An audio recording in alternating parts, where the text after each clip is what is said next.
सगळेजण वर्तमानपत्र बघता, त्याच्यामध्ये शेतकरी हल्ली कुठे दिसेनासा झालाय. काय दिसतंय टीव्हीवर तर पुढाऱ्यांचे चेहरे असा शब्द वापरणं जर अवघड आहे, थोबाडच दिसत असतात. त्यामुळं हल्ली शेतकऱ्याच्या बाबतीमध्ये उपेक्षेचा काळ चाललेला आहे. शेतकऱ्याच्या प्रश्नाबद्दल कुणी बोलायला उभं राहिलं तर त्याच्याकडे दुर्लक्ष केलं जात आहे. आणि म्हणजे आडानचोट लोक काहीतरी आवाच्या सव्वा बोलले की त्यांचा मोठा गाजावाजा होतो. गंभीरपणे शेतकऱ्यांच्या प्रश्नावर काम करणारे लोक हा आज उपेक्षेचा त्यांचा काळ चालू आहे. परंतु याही काळात रघुनाथदादा सारखे लोक हे शेतकऱ्यांचे हा जो दीप आहे, शेतकरी प्रश्नांचा जो दीप आहे, तो दीप सांभाळण्याचं काम मोठ्या कष्टानं करत आहे. आणि मी आणि तुम्ही आजचा विषय दिलेला आहे, इडा पिळा टळो बळीचं राज्य येऊ, असा विषय यावरचं व्याख्यान ऐकण्यासाठी आला हे मोठं दिलासादायक आहे असं मला वाटतं. शेतकऱ्यांचा प्रश्न समजून घेण्यासाठी सगळ्यात अगोदर शेतकरी या शब्दाची नीट व्याख्या समजून घ्या. शेतकरी कोण? ज्याच्याकडे 7-12 आहे ते सगळे शेतकरी आहेत का? थोडासा विचार करा. 7-12 तर शरद पवारांच्याकडेही आहे, अनेक आमदार खासदारांकडे आहे, मुख्यमंत्र्यांकडे 7-12 आहे. ते शेतकरी म्हणायचेत का त्यांना? तर फक्त 7-12 असणं म्हणजे शेतकरी असणं नव्हे. मग दुसरं काय सांगाल तुम्ही? तुमच्या मनामध्ये आलं की जो प्रत्यक्ष शेतीमध्ये कष्ट करतो त्याला शेतकरी म्हणायचं. तर मला तुम्ही सांगा की अंबानी कधी कारखान्यामध्ये जाऊन काम करतो का? तरी आपण त्याला कारखानदार म्हणतो. म्हणजे शेतामध्ये प्रत्यक्ष काम केलं पाहिजे, कारखान्यामध्ये काम केलं पाहिजे तरच तो कारखानदार होईल. असं जर नसेल तर मग शेतकऱ्याला ती अट का? मग नेमकी काय व्याख्या आहे शेतकरी या शब्दाची? शेतकरी या शब्दाची एकच व्याख्या आहे, ज्याचं उत्पन्नाचं मुख्य साधन शेती आहे. ज्याच्या उत्पन्नाचं मुख्य साधन शेती आहे तो शेतकरी. ही व्याख्या नीटपणे समजून घ्या. कारण काय होतं माहितीये का, उत्पन्नाचं दुसरं साधन आहे. आमच्याकडे एक आरटीओ आहे, त्याच्याकडे 10-20 एकर जमीन आहे. त्याने कशासाठी जमीन घेतली? तर तो नंबर 2चा पैसा येतो, भ्रष्टाचाराचा पैसा येतो. त्याला व्हाईट करण्यासाठी त्याला ती जमीन कामाला येते. तो दाखवतो की माझ्या जमिनीमध्ये खूप उत्पन्न झालेलं आहे. मध्यंतरी एक व्हॉट्सअप आला होता, एका खासदारीन बाईंचा रिपोर्ट होता की 100 कोटीचं त्यांचं शेतीमधलं उत्पन्न. 100 कोटी रुपये 8 एकर मध्ये कसे काढले असतील कुणास ठाऊक, पण ते येत आहे. त्यांचे जे 100 कोटी रुपये इकडून तिकडून गोळा केलेले असतात ते व्हाईट करण्यासाठी शेतीचा वापर करतात. ते शेतकरी नव्हे.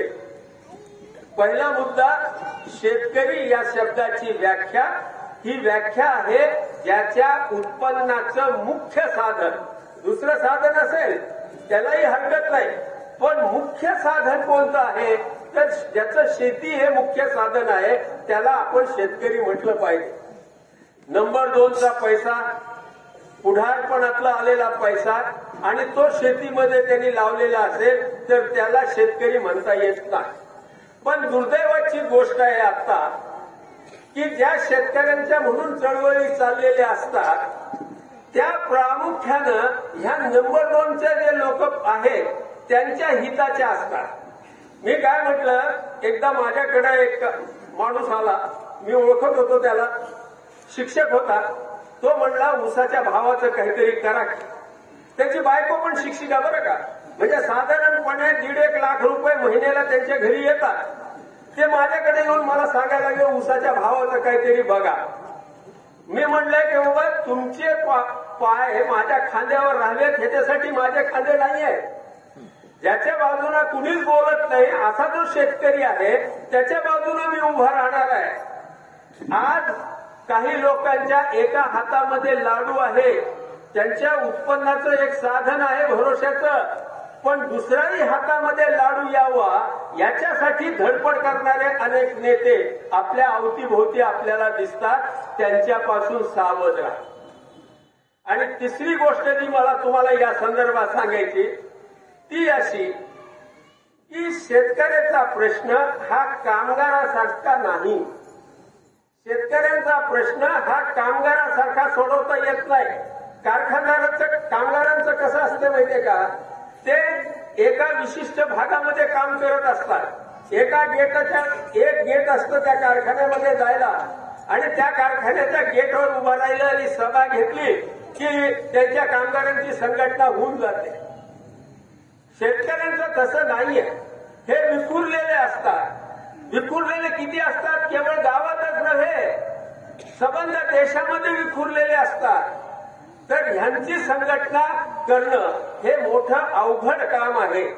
हे काम एकेकाळी शरद जोशींनी करण्याचा प्रयत्न केला, बऱ्याच अंशी त्यांना यशही आलं त्याच्यामध्ये, परंतु हे मोठं आव्हान आहे. शेतकरी हा मालक आहे, कामगार मालक नसतो. म्हणून कामगारांसारख्या शेतकऱ्यांच्या मागण्या करून चालणार नाही.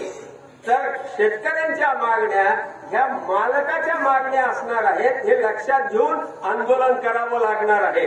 म्हणून आता जी गफलती होत आहेत शेतकरी चळवळीमध्ये, ते काय करतात की बाबा जसं कामगार आहेत त्या पद्धतीनं, जसं शिक्षक आहेत त्या पद्धतीनं, तसा एक शेतकरी आहे असं समजून काम करतात. मी त्याच्यासाठी एक उदाहरण दिलंय. रेल्वेमध्ये अनेक डबे असतात. एक डबा वकिलांचा, एक डबा डॉक्टरांचा, एक कामगारांचा, एक शिक्षकांचा, आणखीन कुणाचा.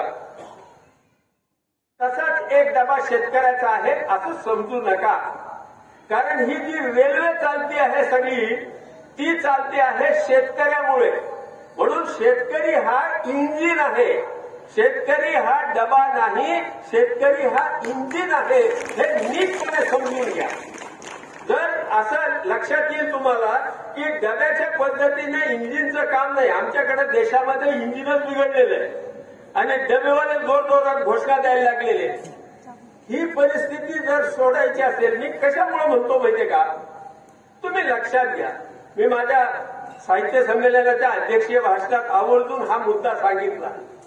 काय झालं होतं की असं मानलं जातं की एक गर्भवती स्त्री जिला खूप असं पळता येत नव्हतं, ती एका गुफेच्या दाराला बसली.